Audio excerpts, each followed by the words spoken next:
चलिए अब हम बात करेंगे ग्रुप नंबर 14।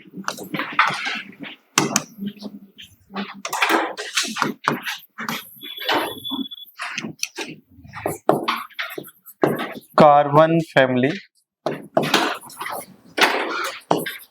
बताइए इनका जनरल इलेक्ट्रॉनिक कन्फिग्रेशन क्या होता है? NH2NP1। इनका जो ग्रुप ऑक्सीडेशन स्टेट होगा वो क्या होगा? +4 होगा या +2 होगा, है ना? NH2NP2, ठीक है, NH2NP2।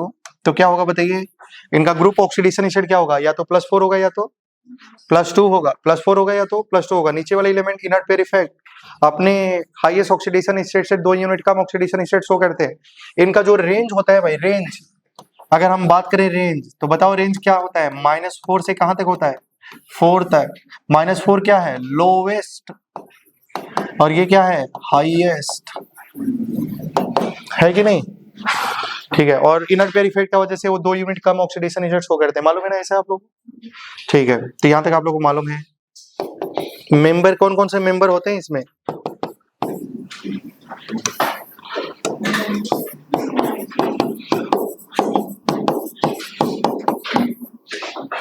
ठीक है, ऐसे याद कर सकते हैं, कहे शिव जी सुनो प्रभु, ऐसे याद कर सकते हैं। तो ये सभी एलिमेंट हो गया। अब इसमें हम बात करेंगे मेल्टिंग पॉइंट। किसकी बात करेंगे? Melting point. किसकी बात करेंगे? Boiling point. बॉइलिंग पॉइंट के बाद किसकी बात करेंगे? डेंसिटी की बात करने वाले हैं, है ना? तो बोर्ड पे ध्यान देना है, किसकी बात करेंगे? डेंसिटी। अच्छा बताइए, मेल्टिंग पॉइंट में मैं बोला था ना कि बताओ क्या ग्रुप नंबर 1 to 13 14 छोटा होगा तो हार्ड होगा तो उसका मेल्टिंग एंड बॉइलिंग पॉइंट ज्यादा होगा। बताओ मेल्टिंग एंड बॉइलिंग पॉइंट सबसे ज्यादा किसका है? कार्बन, उसके बाद सिलिकॉन, उसके बाद जर्मेनियम। और यहाँ में देखो सुनो प्रभु में चेंज हो जाता है Pb, फिर क्या होता है? Sn। तो इसमें थोड़ा इंटरचेंज होता है लास्ट में। समझ पा रहे हैं ना? यहाँ तक समझ पा रहे हैं? अब देखिए बॉइलिंग पॉइंट की बात करेंगे तो बॉइलिंग पॉइंट का ऑर्डर सेम है। बॉइलिंग पॉइंट में कुछ भी एक्सचेंज नहीं होगा।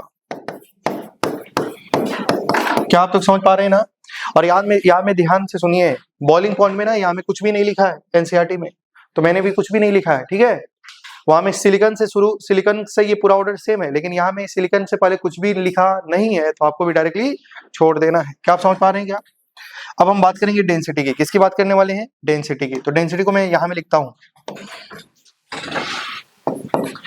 अगर डेंसिटी की बात करा जाए तो किसकी डेंसिटी ज्यादा होगी? और आप लोग को मालूम है ऊपर से नीचे जा रहे हैं, मास बढ़ रहा है, मास बढ़ेगा तो डेंसिटी बढ़ जाएगी। तो बताओ डेंसिटी का ऑर्डर तो यही होगा।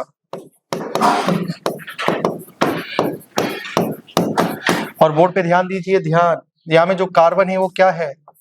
ग्रेफाइट है। कौन सा कार्बन है? कार्बन का कौन सा एलोट्रोप है? ग्रेफाइट। लेकिन अगर कार्बन का डायमंड वाला फॉर्म आ जाए, कौन सा वाला? कार्बन का इलेक्ट्रोप डायमंड आ जाए, तो उस केस में ये दोनों ऑर्डर चेंज हो जाएंगे। दोनों ऑर्डर क्या हो जाएंगे? चेंज हो जाएंगे। तो अगर मान लो उसके बाद क्या होगा? सिलिकॉन, उसके बाद कार्बन, उसके बाद जर्मेनियम, टिन, लेड। कब? जब ये कार्बन किस फॉर्म में हो? डायमंड। क्योंकि इसका 3D नेटवर्क सॉलिड होता है, जिसका वजह से उसकी डेंसिटी क्या हो जाती है? ज्यादा। समझ पा रहे हैं क्या आप लोग? तो याद रखना, जनरली अगर कुछ भी नहीं दिया है तो आपको क्या मानना है? Carbon, graphite. समझ पा रहे हैं ना आप लोग? अच्छा बताओ, थर्मोडायनेमिकली कौन ज्यादा स्टेबल होता है? ग्रेफाइट या डायमंड? ग्रेफाइट या डायमंड? ग्रेफाइट ज्यादा स्टेबल होता है कि नहीं? ठीक है, तो याद रखना है। तो ये ऑर्डर हो गया। अब बात करें केटिनेशन। नाम सुना क्या? केटिनेशन प्रॉपर्टी क्या होती है? Self linking properties are known as catenation property. और सबसे ज्यादा केटिनेशन पावर किसकी ज्यादा होती है भाई? कार्बन की। इसलिए कार्बन का करोड़ों कंपाउंड पाया जाता है कि नहीं? तो बोर्ड पे ध्यान देना है, कार्बन का केटिनेशन पावर सिलिकॉन से ज्यादा है।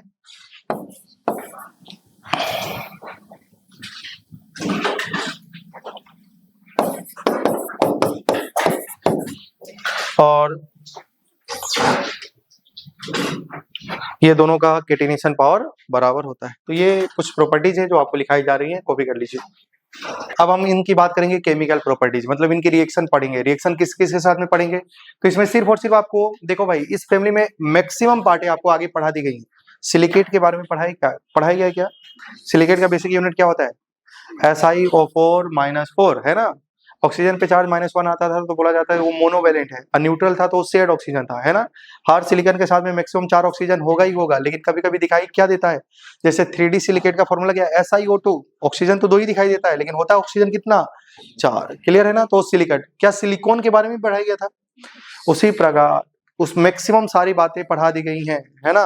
कार्बाइड पढ़ा दी गई है, कार्बाइड है कि नहीं, मीथेन बनता था, मिथेनाइड का हाइड्रोलिसिस करा जाता था, तो है ना। तो ये सारी चीजें मैक्सिमम पढ़ा दी गई हैं। इसमें सिर्फ और सिर्फ आपको किसके बारे में पढ़ना है, इसके कार्बन का मोनोऑक्साइड, कार्बन का डाइऑक्साइड, सिलिकॉन का ऑक्साइड, समझ पा रहे ना, और सिलिका के बारे में पढ़ना है। और सिलिका के बारे में ऑलरेडी आपको पढ़ा दिया गया है। सिलिका क्या होता है, जियोलाइट या सिलिका 3D सिलिकेट होते हैं, है ना। तो आपको बार बार पढ़ना पड़ेगा। चलिए आगे बढ़ते हैं। अब लिखेंगे केमिकल प्रॉपर्टीज।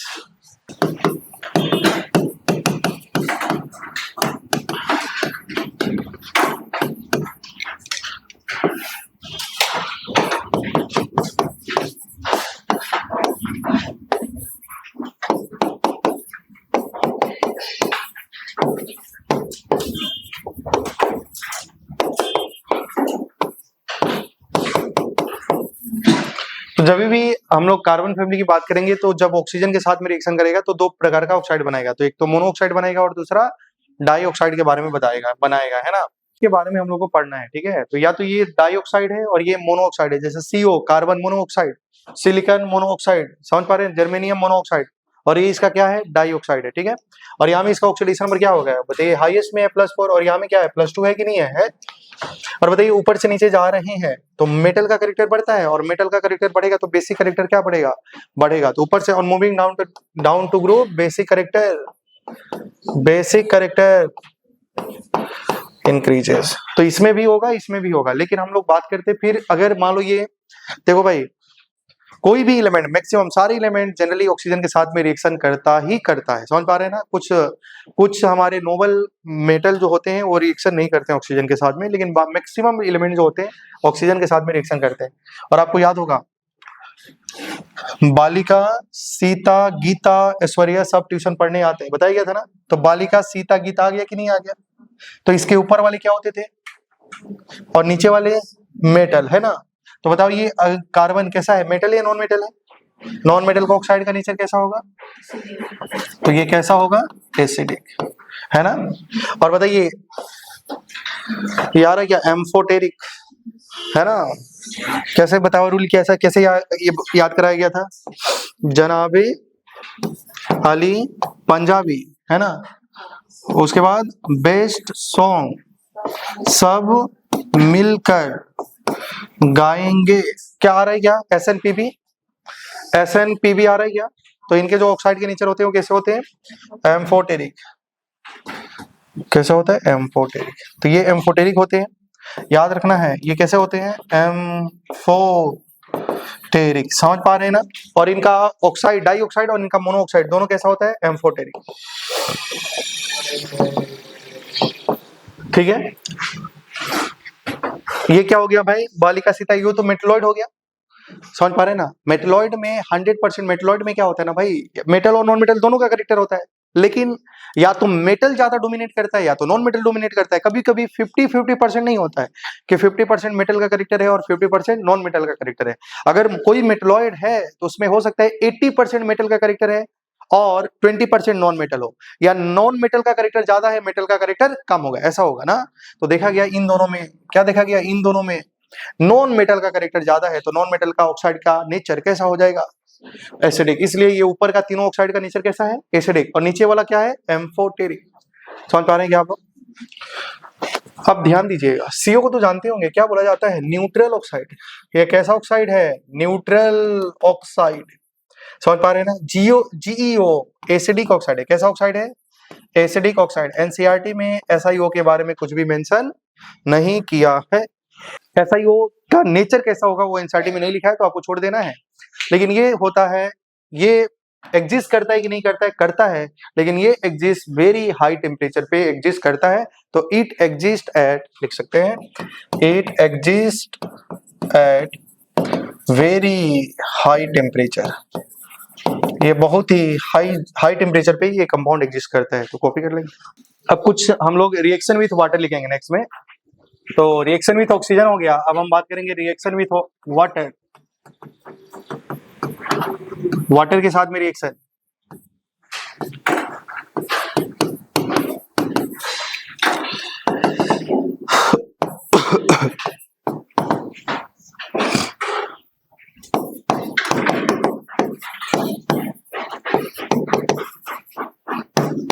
तो सबसे पहले बोर्ड पे ध्यान देना है, ध्यान दीजिएगा। यहाँ में लिखा है कार्बन सिलिकॉन जर्मेनियम, कहे शिव जी सुनो, है ना, ये सब एलिमेंट पानी के साथ में रिएक्शन नहीं करते हैं। समझ पा रहे हैं ना?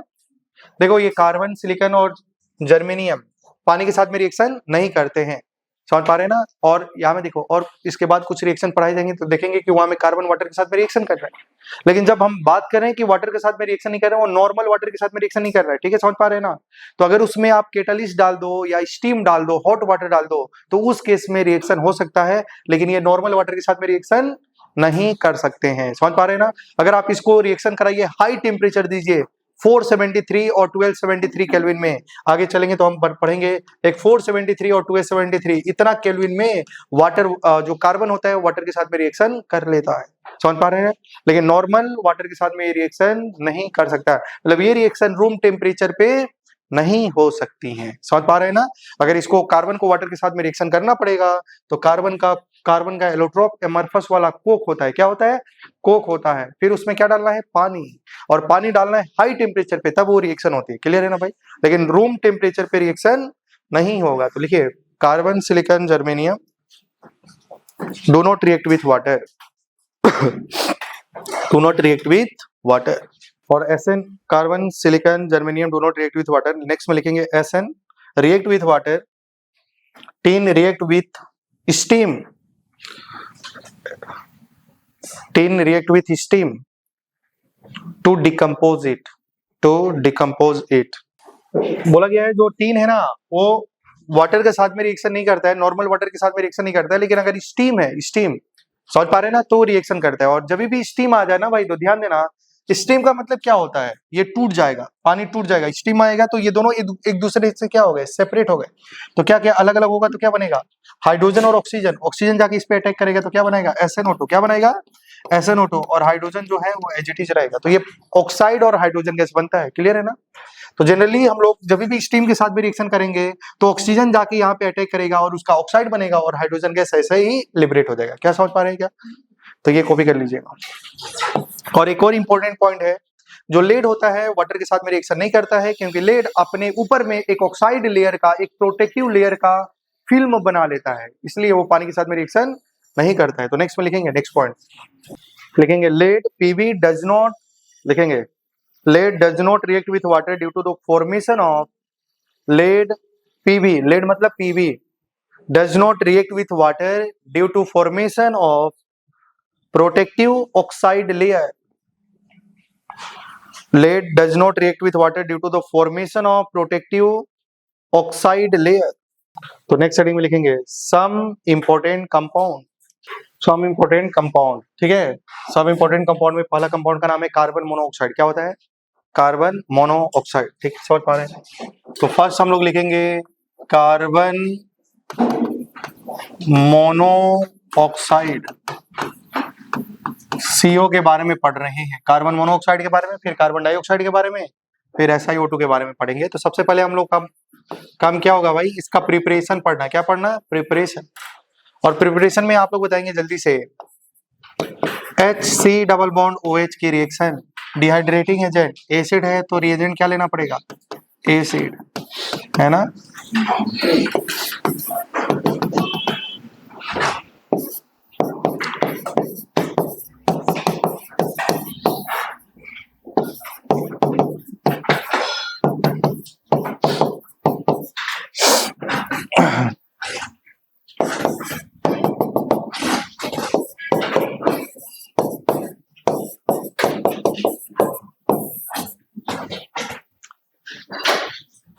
तो ये ध्यान दीजिएगा, बस इसका 3 प्रिपरेशन है, काफी आसान है ना?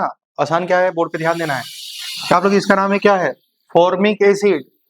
एसिड है तो डिहाइड्रेट कराने के लिए रिएजेंट क्या लेना है? CO लेना है क्या? CaO। क्या 3 रिएजेंट बताया गया था क्या? क्या क्या? Concentrated H2SO4 P4 O10 CaO। CaO dehydration कराना है किसका? अमोनिया का डिहाइड्रेशन कराना है, तो रिएजेंट क्या लेना पड़ेगा? CaO, है ना। तो क्या यहां से क्या निकालना है? जल। क्या HOH निकल जाएगा क्या? तो क्या बनेगा बताओ? CO plus H2O। लेकिन मैंने आपसे बोला था कि हमारा जो होता है, बोर्ड पे ध्यान देना, ये तो बन जाएगा ना CO कार्बन मोनोऑक्साइड। अब बोर्ड पे ध्यान देना, मैंने बोला था ना कार्बन वाटर के साथ में रिएक्शन नहीं करता है। लेकिन सेकेंड जो होता है, कार्बन का एलोट्रॉप लेना है कोक और उसमें पास कराना है पानी। लेकिन जब पानी ऐड करने हैं तो बताओ कितना डिग्री टेम्परेचर पे? 473 केल्विन पे 1273 केल्विन तक। समझ पा रहे हैं ना। तो प्रोडक्ट बन जाता है वाटर गैस। क्या बनता है?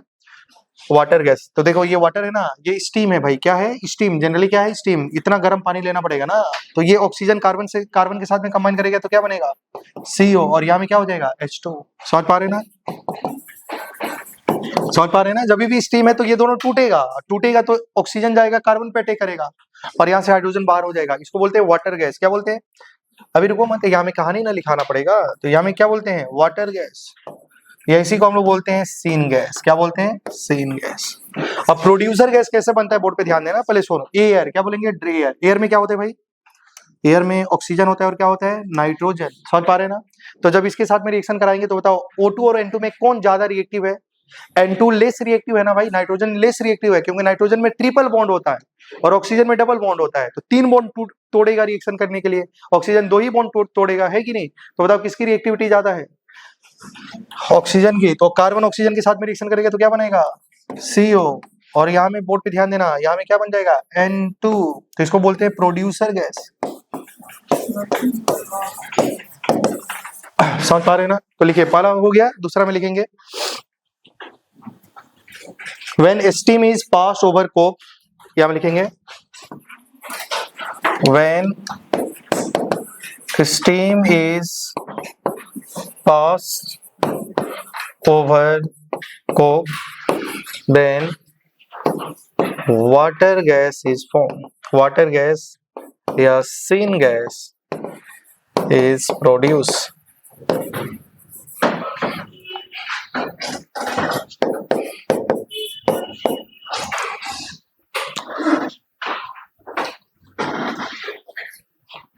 सिन मतलब साइंथेसिस गैस, है ना। तो ये सब शॉर्ट में सिन गैस बोला जाता है। यहाँ में क्या लिखेंगे? When air is passed over coke then क्या होगा? Producer gas is produce. तो ये हमारा कार्बन मोनोऑक्साइड का क्या हो गया है? प्रिपरेशन। इसके बारे में कुछ पॉइंट लिखेंगे। तो कुछ पॉइंट लिखेंगे CO के बारे में। CO कैसा होता है? न्यूट्रल होता है क्या? न्यूट्रल। ठीक है, इसके बारे में लिख लेंगे।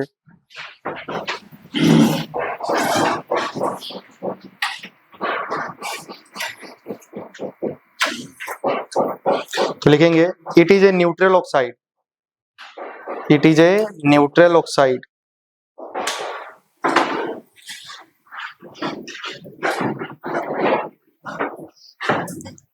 अच्छा बताओ, क्या ये ऑक्सीडाइजिंग एजेंट और रिड्यूसिंग एजेंट दोनों का जैसे बिहेव कर सकता है क्या? क्योंकि कार्बन मोनोऑक्साइड में कार्बन का ऑक्सीडेशन स्टेट कितना है? +2। क्या मिनिमम और मैक्सिमम में जा सकता है कि नहीं जा सकता है? जा सकता है। तो क्या ये दोनों का जैसे बिहेव करेगा? तो नेक्स्ट पॉइंट में लिखेंगे act as oxidising and reducing agent. Act as oxidising and reducing agent. हो गया क्या? और ये पॉइजनस नेचर का होता है। कैसा नेचर का होता है? पॉइजनस। तो नेक्स्ट में लिखेंगे पॉइजनस इन नेचर, क्योंकि ये क्या करता है? हेमियोग्लोबिन के साथ में ना, ये जो कार्बन मोनोऑक्साइड होता है, हेमियोग्लोबिन में क्या Fe+2 होता है क्या? और ये कार्बन CO, कार्बन मोनोऑक्साइड, ये मोनोडेंटेड लिगेंड भी है ना, तो इसके साथ में ये कम्प्लेक्स बना लेता है। क्या बना लेता है? कम्प्लेक्स बना लेता है, जिसका वजह से क्या होता है भाई? हमारा ब्लड का सर्कुलेशन रुक जाता है, ब्लड एक जगह इकट्ठा होने लगता है ना। इसे इंसान का जो थिंकिंग पावर होता है वो सोच ही नहीं पाता है। समझ पा रहे हैं ना। तो धीरे धीरे इंसान कहानी खत्म हो जाती है ना। धीरे धीरे सांस लेते लेते क्या हो जाएगा? खत्म हो जाएगा, क्योंकि इसका जो कम्प्लेक्स होता है वो 300 टाइम्स मोर स्टेबल होता है हेमोग्लोबिन का ऑक्सीजन के साथ में जो कम्प्लेक्स बनता है उससे। ठीक है, समझ पा रहे हैं ना। तो carboxy haemoglobin complex is more stable than 300 times more stable than oxy haemoglobin complex, समझ पा रहे हैं ना। इसलिए ये कैसा नेचर का होता है, पॉइजनस नेचर का होता है। ये क्या करता है, हेमियोग्लोबिन के साथ में जो कार्बोक्सी है, कार्बन मोनोऑक्साइड है, वो क्या बना लेता है, कॉम्प्लेक्स बनाता है, जिसका नाम क्या है, कार्बोक्सी हेमियोग्लोबिन कॉम्प्लेक्स, समझ पा रहे हैं ना। इससे क्या होता है, हमारा ब्लड का सर्कुलेशन रुक जाता है, ब्लड जो होता है एक जगह इकट्ठा होने लगता है ना, इसको क्लॉटिंग बोलते हैं ना। तो इसलिए इंसान का जो माइंड होता है वो काम नहीं करता है, काम नहीं करता है तो धीरे धीरे सोचने वाली पावर भी होती है वो खत्म हो जाती है, और 1-2 घंटा में कहानी भी खत्म हो सकती है, ठीक है। तो ऐसे आप लोग कभी कभी न्यूज सुना होगा, जैसे कभी कभी आप लोग मच्छर भगाने के लिए जो इस्तेमाल करते हैं उसमें वो जो गैस निकलता है वो कार्बन मोनोऑक्साइड होता है, ठीक है। तो कभी कभी आपने न्यूज में भी सुना होगा कि कोई होटल में गए और मच्छर भगाने के लिए 3 कॉइल का इस्तेमाल करा है ना, पता चला सुबह उठ ही नहीं पाए, है ना। तो ज्यादा इनहेल कर लेंगे तो कहानी खत्म हो सकती है, ठीक है। तो वहां में जो स्मोक निकलता है वो बेसिकली क्या ही है, कार्बन मोनोऑक्साइड, ठीक है।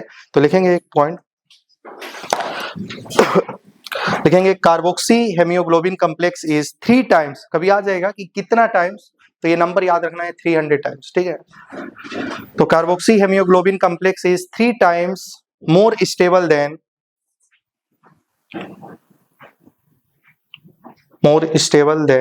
Oxy haemoglobin complex.